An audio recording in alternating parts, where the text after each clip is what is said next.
Sa mga balita po sa labas ng bansa, sanib puwersang nagsagawa ng Navy drills ang bansang China, Russia at Iran sa Gulf of Oman. Kanya-kanyang ibinida ng tatlong bansang kanilang mga naval asset sa isinagawa nilang maritime exercises. Ayon sa Defense Ministry ng Russia, nais lang proteksyonan ng naturang mga bansa ang maritime economic activities sa rehiyon. Kabilang din sa nag-obserba ang naval forces ng Pakistan, Kazakhstan, Azerbaijan, Oman, India at South Africa.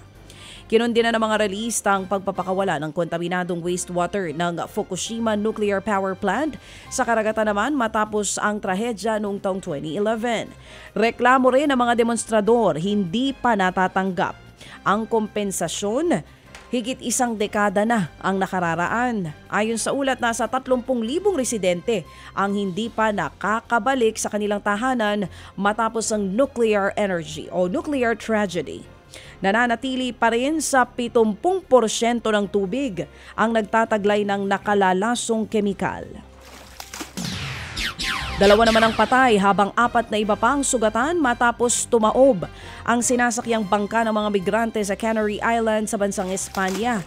Ayon sa ulat, sakay ng naturang vessel ang nasa 40 migrants na galing ng West Africa. Ilang linggo ng malakas ang alon sa paligid ng isla.